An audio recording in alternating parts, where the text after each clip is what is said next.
117e. La fraude, la corruption gérione. Voici la bête à la queue acérée qui transperce les montagnes et rompt les murailles et les armures. Voici celle qui empiantit le monde entier. Ainsi commença de me parler mon guide, et il lui fit signe de s'approcher du bord près de l'endroit où finissait notre sentier de marbre. Et cette répugnante image de la fraude s'en vint et posa sur la rive la tête et le buste, mais hors du fleuve ne sortit pas sa queue. Son visage était celui d'un homme juste, si douce paraissait son expression, et du serpent elle avait tout le reste du corps.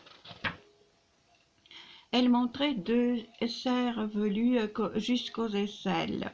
Son dos, sa poitrine et ses flancs étaient peints de nœuds et de ruelles.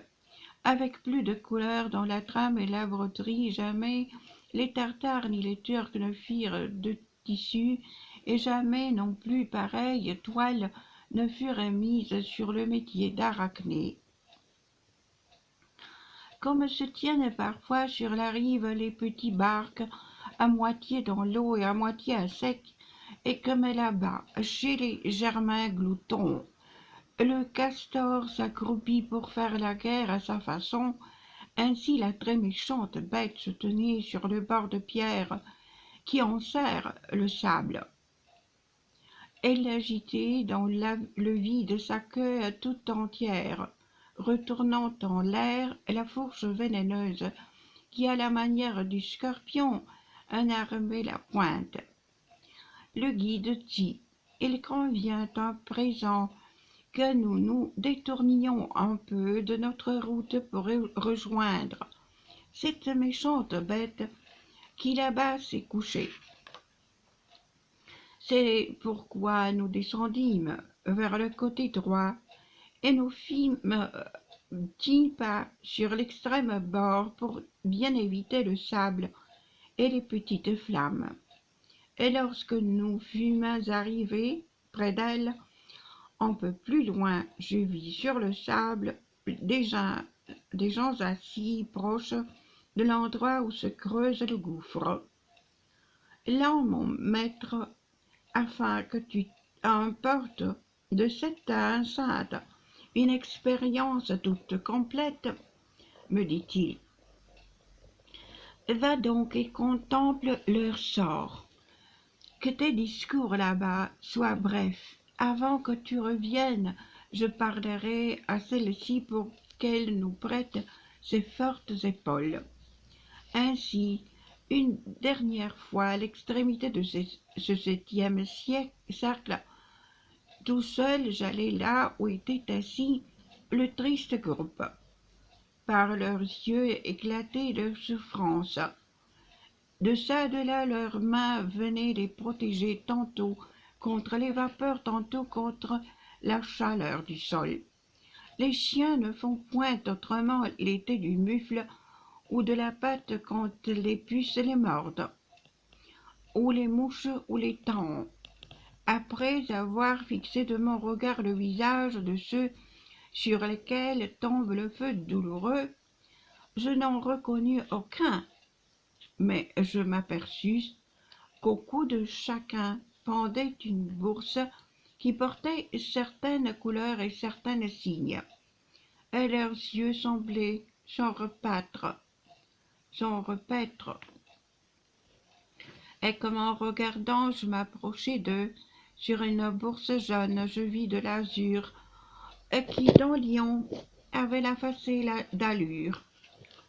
Puis, poursuivant le cours de mon observation, j'en vis une autre plus rouge que le sang, qui portait une moie plus blanche que le beurre, et qui, d'une truie azurée et grosse, avec son sachet blanc marqué, me dit: que fais-tu donc dans cette fosse? Va-t'en sur l'heure, et puisque tu es encore vivant, sache que mon voisin Vitalien s'assoira ici, à mon flanc gauche. Pas loin, je suis au milieu de ces Florentins qui Ce 20 fois m'étourdissent les oreilles en criant que vienne le cavalier souverain qui portera la bourse aux 3 becs. Alors il tordit sa bouche et tira la langue comme bœuf qui se lèche les naseaux. Et moi, craignant que tarder davantage ne fâchât celui qui m'avait averti de ne m'attarder pas, je revins en arrière, m'éloignant de ces âmes lasses. Je trouvai mon guide, qui était monté déjà sur la courbe du féroce animal. Il me dit: à présent, sois fort et hardi. Désormais, on descend par des échelles. Ainsi fait, monte devant, car je veux être entre toi et la queue, pour qu'elle ne te puisse faire de mal. Tel celui qui est si près du frisson de la fièvre, carte, qu'il a déjà les ongles décolorés et tremble tout entière. Rien qu'en regardant l'ombre fraîche, tel je devins à ces paroles qui me furent dites.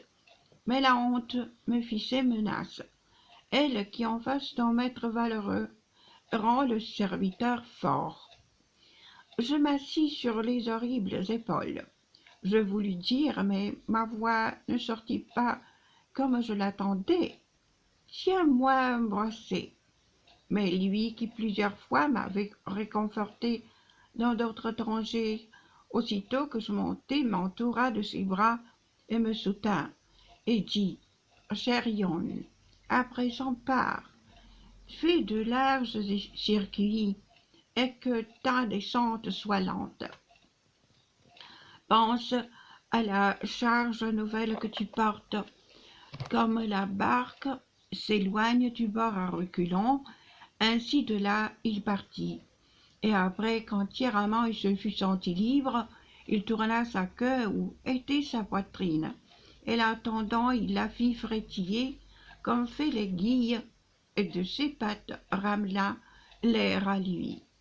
Je ne crois pas que Phaéton, lorsqu'il abandonna les rênes, pourquoi, comme il apparaît encore, le ciel fut embrasé, ni le malheureux Icare, lorsqu'il sentit ses reins perdre leurs plumes, parce que fondait la cire, tandis que son père lui criait: tu suis une mauvaise route, éprouvèrent plus grande peur que ne fut la mienne quand je vis que j'étais entouré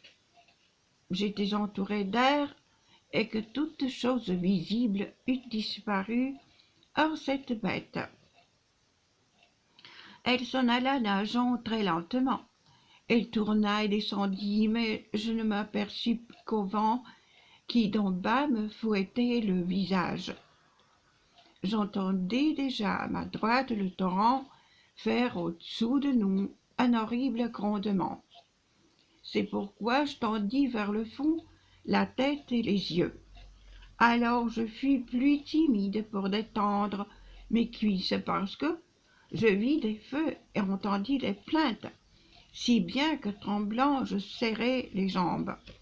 Et je m'aperçus ensuite, car je ne m'apercevais pas d'abord, de notre descente et de notre tournant par les grandes misères qui se rapprochaient de tous côtés. Comme le faucon qui a longtemps volé et qui, sans voir ni appât ni oiseau, fait dire au fauconnier: hélas, tu faiblis, descends lassé là d'où il partit agile, et après son détour dédaigneux et furieux, va se poser loin de son maître. Ainsi Chérion nous déposa au fond, tout au bas de la roche entaillée, et déchargé de nos personnes, il s'éloigna comme de l'arc la flèche.